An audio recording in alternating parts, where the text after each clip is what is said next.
pour étudier la 8e leçon de ce guide d'étude de la Bible dont le thème est « Grandir dans sa relation avec Dieu ». Le titre de la 8e leçon, c'est « Avoir la foi ». La foi, cet élément important, cet élément clé dans la croissance spirituelle. L'apôtre Paul a même dit dans Hébreux 11, verset 6, « Sans la foi, personne ne peut être agréable à Dieu ». Donc nous allons étudier cette leçon avec frère Michael et frère Moïse. Mais juste avant, nous allons nous incliner pour prier avec frère Moïse. Très bien, inclinons la tête. Éternel notre Dieu, c'est une fois encore un plaisir pour nous, Seigneur, de pouvoir étudier ta parole ensemble, Seigneur. Nous voulons, Seigneur, par cela grandir, Seigneur, et nous rapprocher plus près de toi. Enlève, Seigneur, toute prétention, Seigneur, de nos cœurs, Seigneur, et qu'ensemble nous puissions sonder les Écritures afin d'écouter et entendre ta voix nous parler. Bénis ce moment, Seigneur. Au nom de Jésus, nous t'avons prié. Amen. Amen. Amen. Avoir la foi. Comme nous l'avons dit au début, dans Hébreux 11, verset 6, il est écrit « Sans la foi, il est impossible d'être agréable à Dieu, car il faut que celui qui s'approche de Dieu croit que Dieu existe et qu'il est le rémunérateur de ceux qui le cherchent. » Dans Hébreux 11, verset 1er, nous lisons aussi « La foi est une ferme assurance des choses qu'on espère et une démonstration de celles qu'on ne voit pas. » C'est la définition classique biblique de la foi. Une ferme assurance des choses qu'on espère, une démonstration de celles, c'est-à-dire des choses qu'on ne voit pas. Ici, remarquez bien, dans Hébreux 11, verset 1er, on a la définition de la foi, mais cette définition est liée à ce qui a été dit d'avance, ou avant, pour dire mieux, au chapitre 10 particulièrement, à travers les versets 35 à 39. Frère Michael pourrait lire pour nous Hébreux 10, versets 35 à 39, s'il vous plaît. Hébreux 10, 35 à 39. Le texte nous dit ceci. N'abandonnez donc pas votre assurance à laquelle est attachée une grande rémunération, car vous avez besoin de persévérance, afin qu'après avoir accompli la volonté de Dieu, vous obteniez ce qui vous est promis. 37. Encore un peu de temps. Celui qui doit venir viendra, et il ne tardera pas. Et mon juste vivra par la foi, mais s'il se retire, mon âme ne prend pas plaisir en lui. Nous ne sommes pas de ceux qui se retirent pour se perdre, mais de ceux qui ont la foi pour sauver leur âme. De ceux qui ont la foi pour sauver leur âme. Ici, cette foi dont il est question ici est accrochée aux promesses de l'Éternel. Donc la foi, quand Paul parle de ces choses qu'on espère, ce sont les promesses de l'Éternel.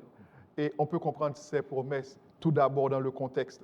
Il y a la promesse ultime qui est la promesse du retour de Jésus, mais aussi on peut étendre le sens de promesse pour dire toutes les promesses de l'Éternel. Et avoir foi en Dieu, c'est s'accrocher à ses promesses. Toutes ses promesses. Et du temps de Jésus, il y avait des gens qui voulaient avoir un signe venant du ciel. Frère Moïse pourrait lire pour nous dans Marc chapitre 8, versets 11 et 12, une rencontre que Jésus a eue avec des pharisiens, alors de son temps. Marc 8, 11 à 12. Les pharisiens se mirent à discuter avec Jésus. Pour l'éprouver, lui demandèrent un signe venant du ciel. Jésus, soupirant profondément en son esprit, dit « Pourquoi cette génération demande-t-elle un signe ? Je vous le dis en vérité, il ne sera point donné de signe à cette génération. » Voilà. Et ces pharisiens ont demandé un signe à Jésus. Mais si on lit les versets qui précèdent, on va voir que Jésus venait d'opérer un miracle extraordinaire. et c'est là où Jésus a multiplié des pains et des poissons, vous voyez, et des milliers de gens ont été nourris avec quelques petits poissons, comme dit le texte, et quelques pains. Si nous lisons les versets, par exemple, 6 à 9, nous allons lire. Jésus leur demanda, « Combien avez-vous de pain ?» 7, répondirent-ils. Alors il fit asseoir la foule par terre, prit les 7 pains, et après avoir rendu grâce, il les rompit et les donna à ses disciples pour les distribuer, et ils les distribuèrent à la foule. Verset 7, ils avaient encore quelques petits poissons, et Jésus, ayant rendu grâce, les fit aussi distribuer. Ils mangèrent et furent rassasiés. Et l'on emporta 7 corbeilles pleines de morceaux qui restaient. Ils étaient environ 4000. Ensuite, Jésus les renvoya. 4000 personnes ont été nourries à partir de 7 petits pains Extraordinaire. et quelques petits poissons. C'était déjà un miracle. Extraordinaire. C'était déjà un grand signe. Mais les pharisiens demandaient encore des signes. Donc, quand on veut douter, on trouvera toujours des occasions pour douter. On choisit le tout dans ce temps-là. Ouais, ils ont C'est un choisi. choix. C'est ça, c'est un choix, c'est un choix. Et la foi, nous allons approfondir ce thème et à travers les autres parties. Et nous voulons commencer avec frère Moïse dans la partie du lundi. Très bien, très bien. Donc je glisse sur la partie de lundi en suivant ton histoire. Alors Jésus nous parle de l'histoire de la femme cananéenne. Et c'est vraiment un très bel exemple de foi, cette femme. Mais pour bien remettre le contexte en place, on sait que les Cananéens en fait, et les Juifs n'ont pas de rapport en fait, évident, parce que les Cananéens sont connus pour leur idolâtrie, et donc des pratiques qui sont totalement contraires à la foi d'Israël. Et cette femme en fait vient au pied de Jésus, et Jésus donne une réponse qui peut, dans un premier temps, en fait, peut-être nous poser problème. Jésus lui répond à cette femme qu'il a été envoyé uniquement aux brebis perdues de la maison d'Israël. Et en fait, avant même de lui dire ça, il lui dit qu'il n'est pas bon de prendre le pain qu'on donne aux enfants, qu'on donne aux petits chiens. Et cette femme, en fait, de répondre à Jésus, une histoire qu'on connaît bien, mais les petits chiens restent en bas de la table et mangent aussi les miettes. Et Jésus ne peut que répondre que la foi de cette dame est grande. Et Jésus dit qu'il n'a vu aucune autre foi en Israël exercée de cette manière. Et c'est vraiment une très belle histoire parce que Jésus, qui est un excellent pédagogue, sait que ses disciples, à l'instant T, n'étaient pas forcément prêts ou en mesure de pouvoir comprendre que Jésus était vraiment venu pour l'humanité. Parce qu'en fait, il y avait certaines croyances qu'il fallait déconstruire, mais petit à petit. Parce que Jésus, ce que Jésus veut nous enseigner, ce que Jésus veut enseigner à ses disciples à ce moment-là, c'est que tout est une question de foi. Et que cette dame-là, cette Cananéenne qui a exercé la foi, eh ben, Dieu a entendu sa requête et Dieu l'a exaucée. On voit vraiment que Jésus insiste vraiment sur le fait que la foi, quelle que soit en fait la dénomination, quelles que soient en fait peut-être les mauvaises croyances qu'on pourrait avoir, si on a foi en fait en Dieu, Dieu entendra le cri de notre cœur, la requête qu'on a, si on fait preuve de foi et qu'on reconnaît Dieu comme étant celui qui peut exercer la grâce ou répondre en fait à notre prière. Si je comprends bien ce que vous voulez nous dire, frère Moïse, peu importe l'origine de la personne, pas peu importe ses croyances, peu importe son origine, si la personne vient à Dieu de tout son cœur, avec foi, Dieu la recevra, Dieu écoutera ses requêtes. La réponse de Dieu à nos prières ne relève pas de notre origine. Pas du tout. Non. Ça dépend de la foi avec laquelle nous nous approchons de Dieu. Exactement. Parce que pas quelles que soient nos croyances. Non.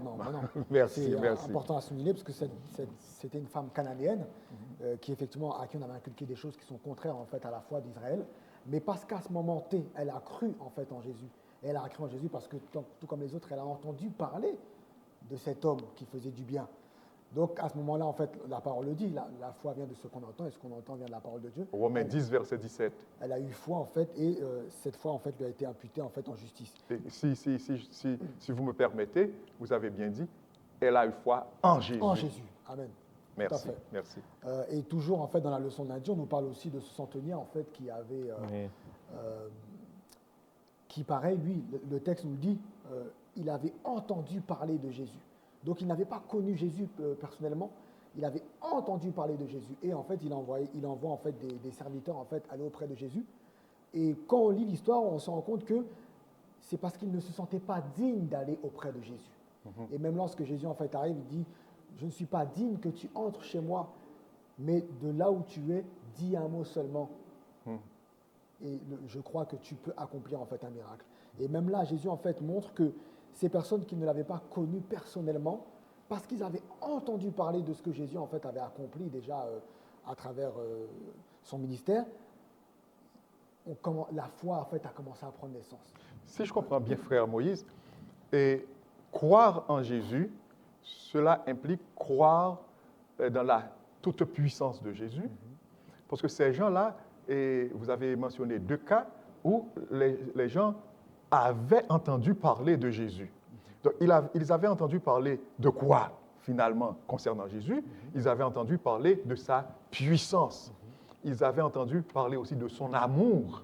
Ils avaient entendu parler de sa clémence, de sa miséricorde, et de son amour en général. Et c'est ce qui a attiré les gens aussi. Et ils ont choisi de croire en ce Jésus qui incarnait l'amour, qui incarnait la puissance divine. Tout à fait. Merci, merci. Non, mais c'est important que tu le soulignes parce que au-delà même, ce qui attire les gens, c'est l'amour qu'on peut leur manifester. Et on voit bien que Jésus, dans son ministère, en fait, avant même de vouloir prêcher, dire aux gens, détournez-vous de vos mauvaises voies, Jésus répondait aux besoins. Les gens étaient malades, enfin, quel que soit le besoin que Jésus répondait en fait à leurs besoins. Et cette démarche d'amour qu'il a eue en fait auprès de ses contemporains, qui a fait qu'il a été aussi, qu'il a pu séduire en fait et attacher. Je en fait, dirais attirer, dans au lieu de le bon sens. séduire. Ouais, dans le bon sens du Dans terme. le bon sens. Tout à fait. Voilà. Mais est-ce que la foi, frère, je ne sais pas si vous aviez un autre mot à ajouter. Juste un point en fait Oui, pour oui, terminer. oui. En fait, ce qui est vraiment bien, parce qu'en fait, il y a une question qui nous est posée en fait dans la partie Du lundi. qui nous dit en fait, alors je lis la question, pensez à toutes les raisons logiques que vous avez de croire. Mais en même temps, à quel moment la logique s'arrête-t-elle et la foi Et à quel moment la foi, une foi solide et raisonnable, prend-elle le relais? prend la place. Et en fait, c'est une question en fait qu'on peut se poser parce que effectivement, on peut avoir tout un tas de raisons logiques de croire, mais lorsqu'on enlève en fait bout à bout ces raisons-là, est-ce que réellement en fait il y a une foi qui se manifeste? Et ça m'a fait penser en fait à un passage dans un livre des langages de l'amour de Gary Chapman, Oui. dans lequel en fait c'est un couple qui énumère toutes les raisons valables qu'il a d'aimer son ou sa conjointe. Parce qu'on a construit des choses, qu'on a fait des enfants, tout ça. Mais lorsqu'on enlève toutes ces raisons valables, est-ce qu'il y a Qu'est-ce qui réellement en reste? fait un amour manifeste? Et là, du coup, ça nous interpelle. Oui, c'est ce que veut dire très bien, c'est que parfois, nous pouvons croire à partir de certaines logiques, de certaines, je dirais même, rationalités. Oui. Voyons, je crois en Dieu parce que, en fait, quand je regarde la nature, quand je regarde le cosmos, et avec toutes les découvertes des réglages fins, des principes anthropiques, il doit y avoir un Dieu. Mais, OK, mais quand Dieu me dit aussi quelque chose que moi, je ne peux pas saisir à partir de ma logique, quand Dieu nous dit qu'il y a des choses que nous ne pouvons pas saisir à partir de notre logique, est-ce que nous allons dire, puisque c'est Dieu qui a ordonné, nous devons tout simplement obéir? Ça, c'est la foi. C'est la foi à une autre dimension, à un autre niveau. Mais est-ce que la foi, c'est une simple question d'émotion, frère Michael? Eh bien, dans cette partie-là, on donne une image vraiment intéressante. Matthieu 17, verset 20, Jésus a dit que si notre foi était aussi petite qu'une graine de moutarde, nous pourrions déplacer des montagnes. Avez-vous déjà vu une graine de moutarde? Mais oui, mais oui. 1 à 2 mm. 1 à 2 mm. Le moutardier, à sa grandeur adulte, si on peut utiliser le terme, c'est 2 à 4 mètres de haut. Mais essayons d'imaginer un instant si nous aurions eu, si nous avons la foi comme une graine de moutarde, nous pourrions déplacer des montagnes. Dieu met dans le cœur de chacun de ses enfants un commencement de la foi. Oui, parce que la foi est un don de Dieu. Exact, qu'on doit entretenir. Mais s'imaginer, c'est vrai que c'est une image assez percutante, parce que se dire qu'un élément aussi insignifiant qu'un grain de moutarde peut avoir un impact extraordinaire sur la vie, sur notre vie. Et moi, ça m'a, en revoyant, mais tu sais, en revenant sur ce thème, ça a comme chamboulé, parce que Dieu offre, comme tu l'as dit, c'est le don de Dieu, parce que peut-être les gens, certains diront, j'ai pas de foi parce que Dieu n'en donne pas. Mais on le voit dans Éphésiens 2, verset 8, qui nous dit, car c'est par la grâce que vous êtes sauvés par le moyen de la foi, et cela ne vient pas de vous, c'est le don de Dieu. C'est quelque chose de vraiment fort ici, Ouais. et ça rebondit sur le thème central de cette partie du mardi. La foi n'est pas une émotion, la foi n'est pas quelque chose de matériel. La foi, c'est plutôt une réaction humaine qui est inspirée par le Saint-Esprit. Et j'ai beaucoup aimé cette note qui disait nous sommes sauvés par la foi, évidemment, qui est une réponse à la grâce de Dieu, comme nous l'avons lu, laquelle nous est donnée par la mort de Jésus. Et ensuite, se souvenir que c'est un don, mais par amour. Oui, oui. Alors, vous êtes en train d'aborder un point extrêmement important ici, frère Michael. Vous nous dites que nous sommes sauvés par grâce, par le moyen de la foi, et en même temps, vous nous avez rappelé aussi que la foi est un don, et nous trouvons cela dans Galates 5, verset 22. Mais le fruit de l'esprit, c'est l'amour, la joie, la paix, la patience, la bonté, la bénignité, la fidélité, la douceur, la tempérance. La loi n'est pas contre ces choses. La fidélité, la foi. Donc, la foi est un don de Dieu. Exact.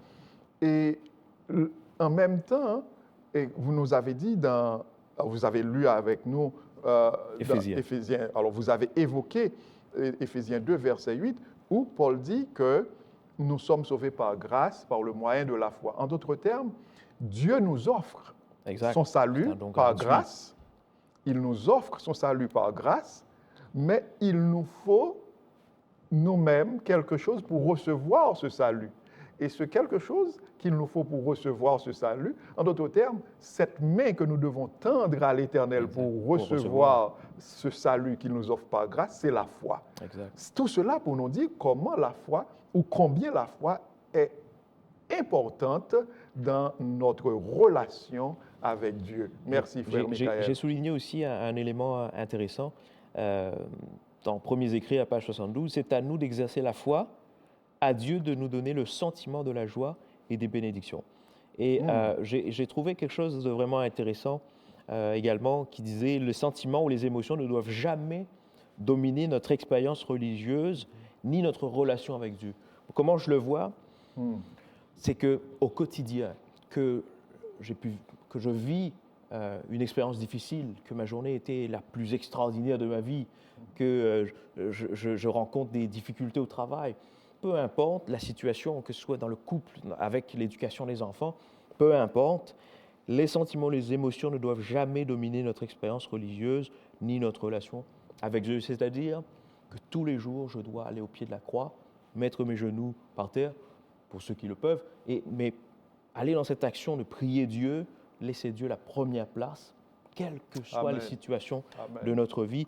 Et cette foi-là ne doit pas être impactée ou ne doit pas fluctuer en fonction de nos émotions. Exactement. Et là encore, c'est vraiment intéressant. Si notre foi ne doit pas être impactée par nos émotions, ou du moins si nous ne devons pas confondre, Oui. je le dirais mieux ainsi, nous ne devons pas confondre la foi et les émotions. Cela veut dire que la foi se trouve enracinée dans quelque chose de plus grand. Et c'est là, il y a ce texte que nous avons évoqué il n'y a pas longtemps de cela, c'est Romains 10, verset 17, que frère Moïse pourrait lire pour nous, Romains 10, verset s'il vous 17. plaît.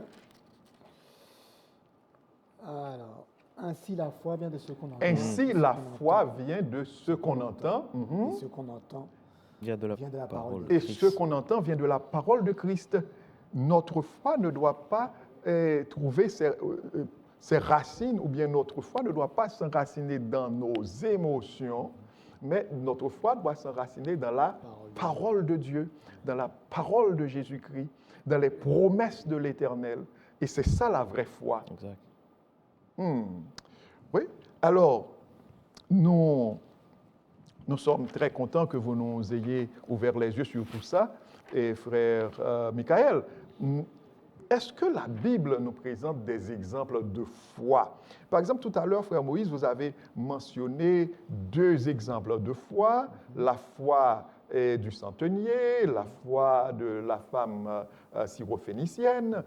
Mais est-ce que la Bible nous présente encore d'autres modèles de foi? Est-ce que c'est seulement dans le Nouveau Testament que nous trouvons des modèles de foi? Est-ce qu'il y en a aussi dans l'Ancien Testament?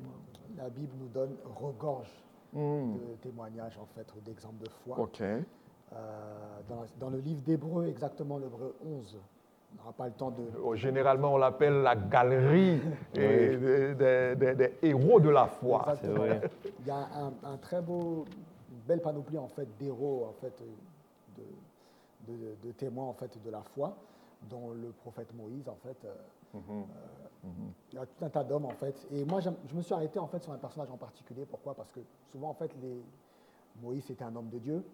Il y a plein d'exemples comme ça, mais en fait, moi je me suis arrêté sur le personnage de Rahab. Parce qu'on connaît toute cette histoire de Rahab, qui a été une femme de foi.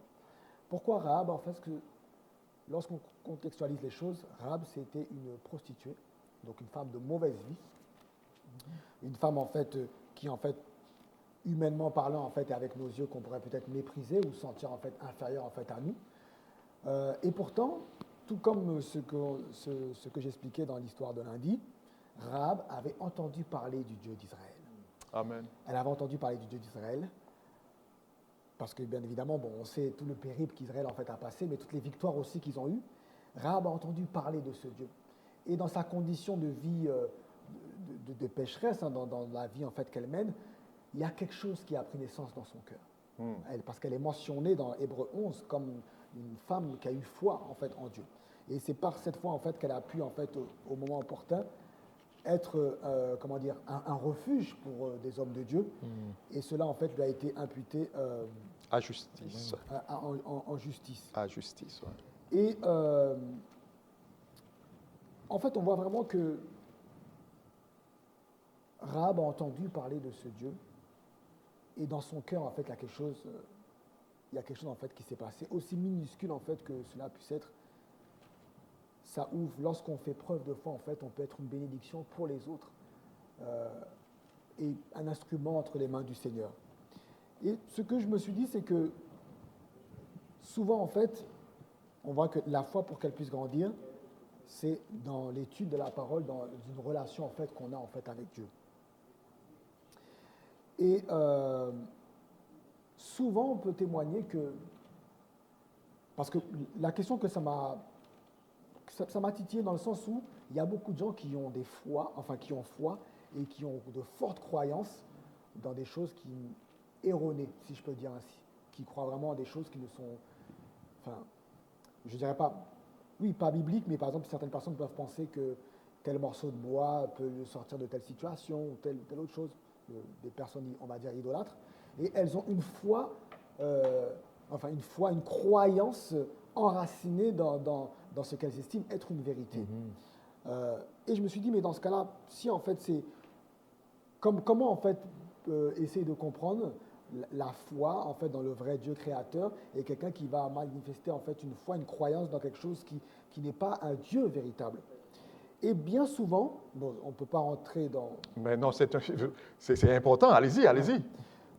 Bien souvent, lorsque certaines personnes quittent une croyance qu'elles avaient, je pense par exemple souvent à des personnes qui étaient adeptes de l'hindouisme ou des choses comme ça, bien souvent, les témoignages qui ressortent de ces gens-là c'est que lorsqu'elles rentrent dans le christianisme, elles ont découvert en fait un Dieu de proximité.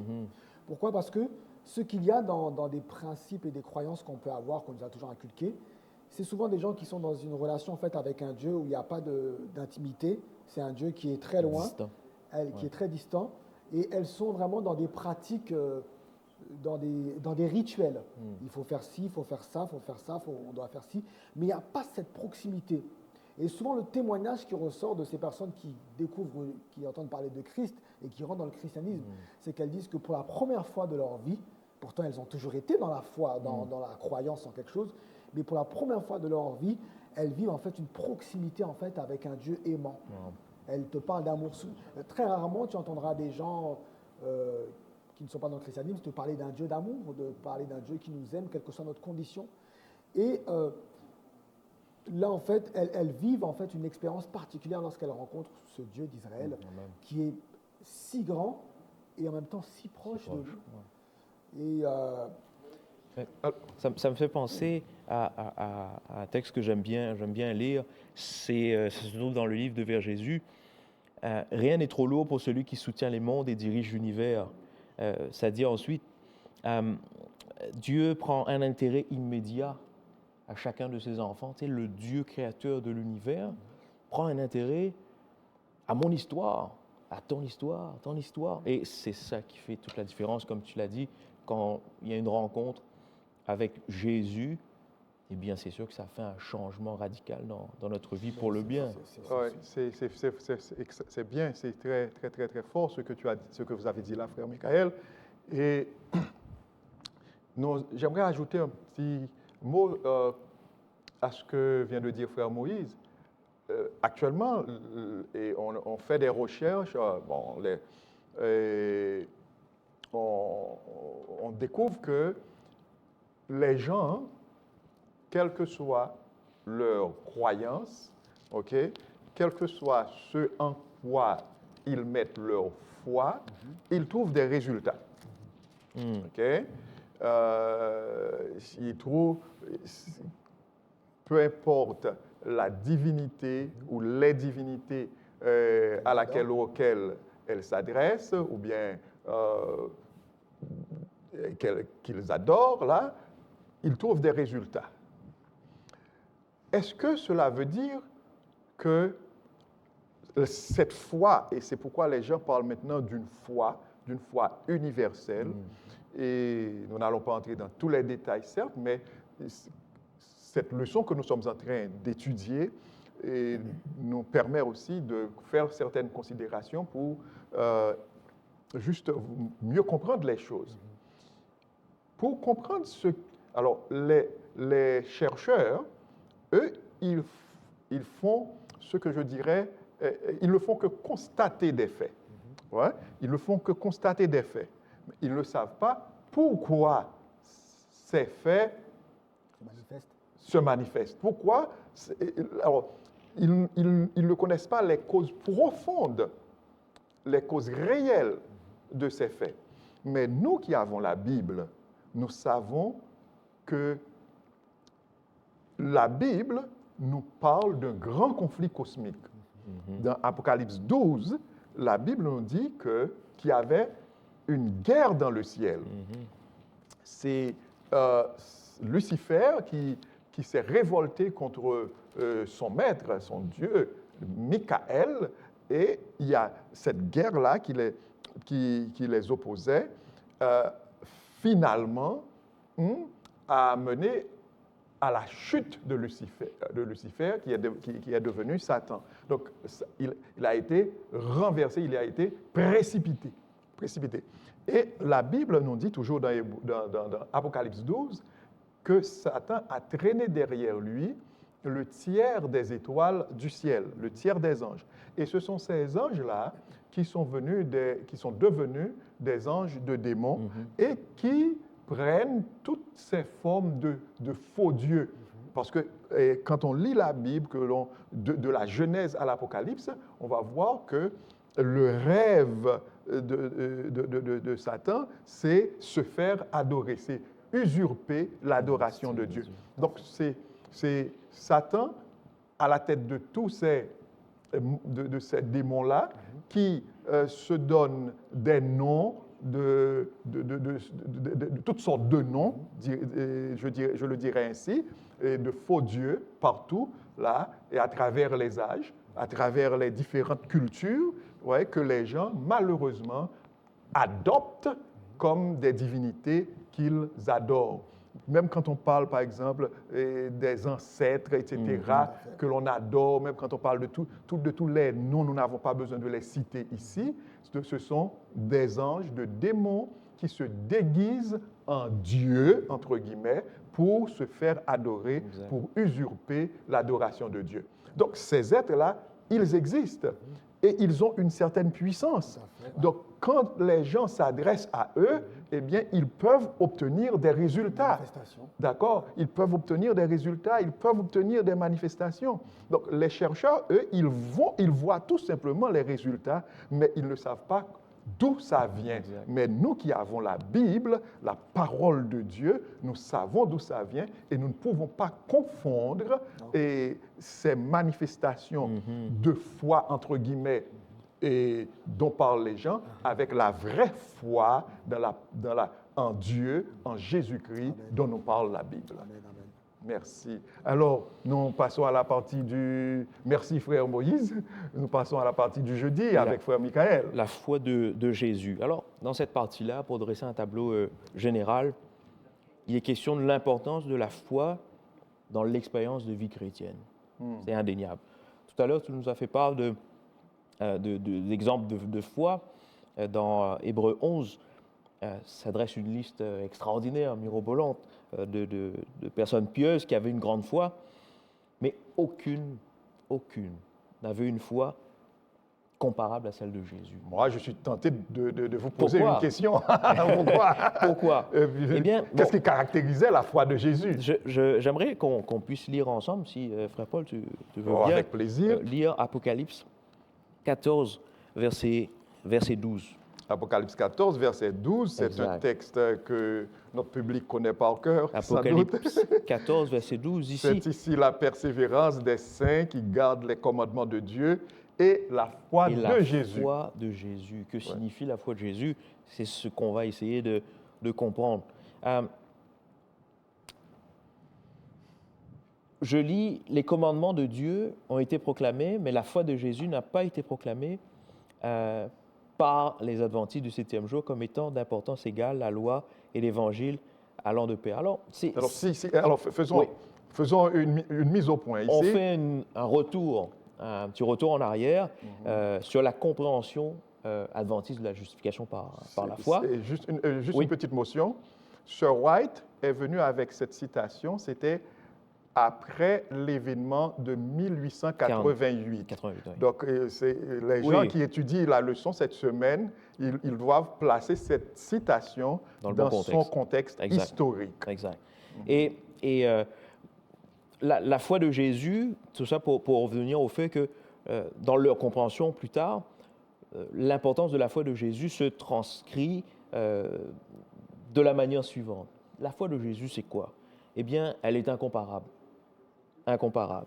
Le caractère de Jésus à travers la foi, il est question ici aussi d'obéissance.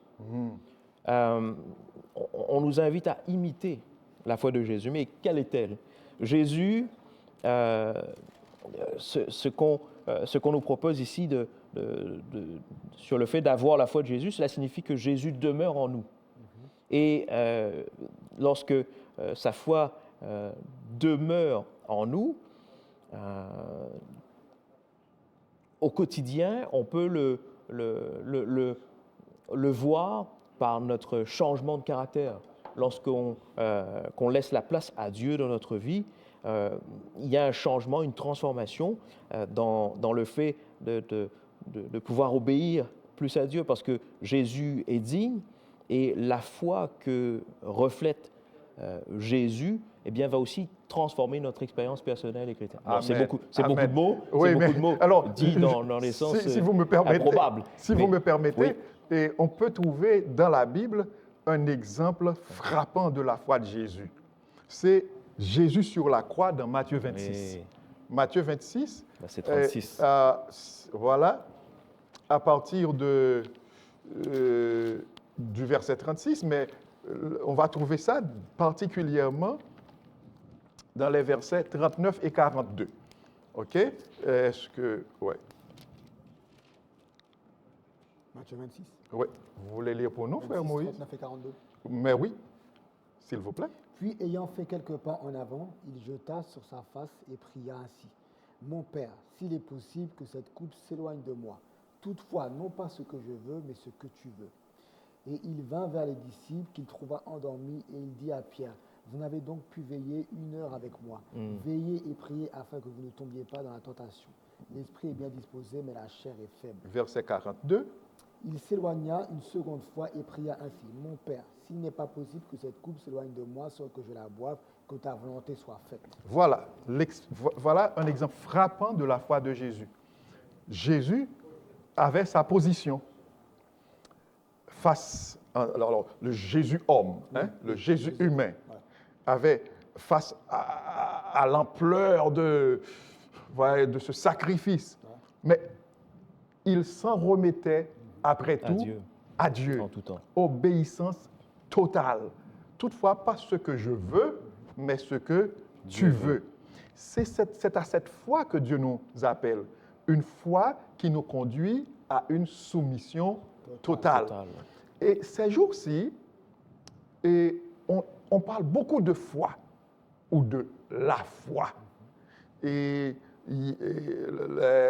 les adeptes du Nouvel Âge parlent beaucoup de ce concept foi, les métaphysiciens. Partout, les gens parlent de foi, la foi.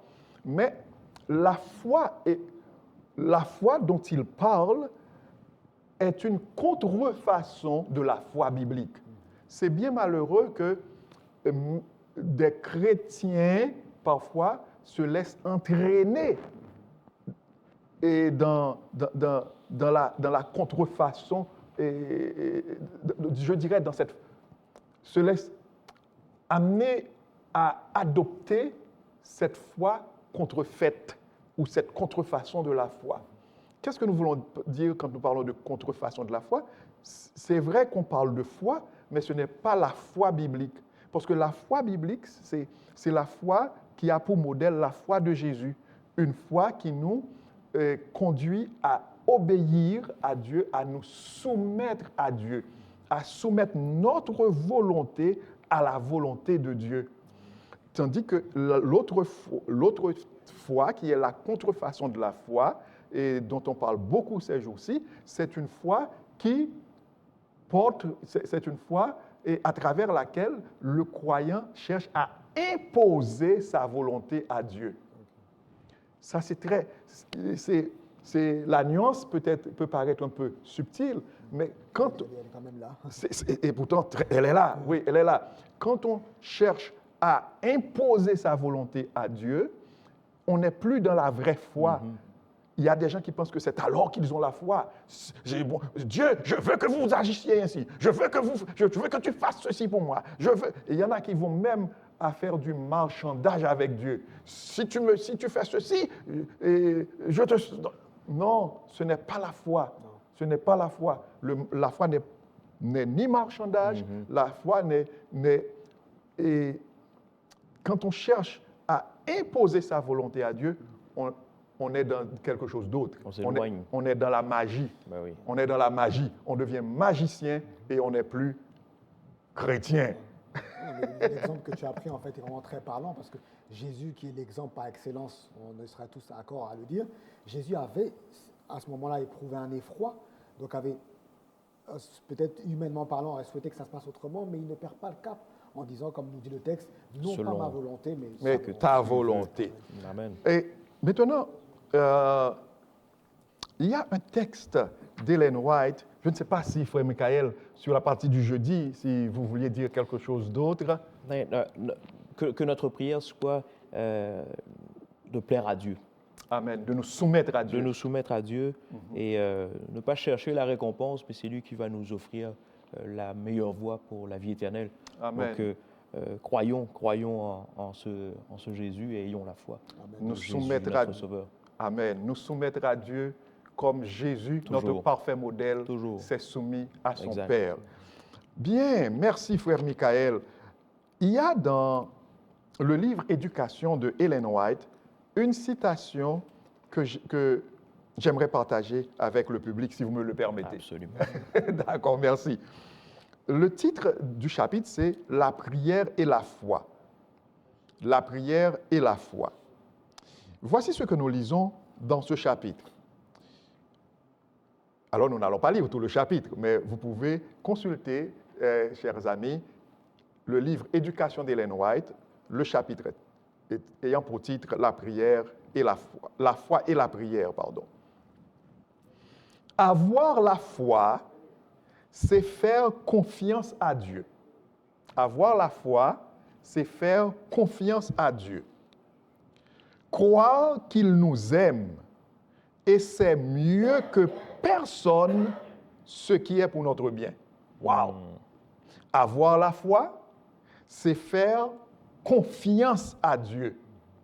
Faire confiance à Dieu. Croire qu'il nous aime. Et c'est mieux que personne ce qui est pour notre bien. Cela nous amène à suivre sa voie, V-O-I-E. Cela nous amène à suivre la voie de Dieu au lieu de la nôtre, au lieu de notre voie. À accepter sa sagesse, la sagesse de Dieu, au lieu de notre ignorance. Sa force au lieu de notre faiblesse, sa justice au lieu de nos péchés. Amen. Amen.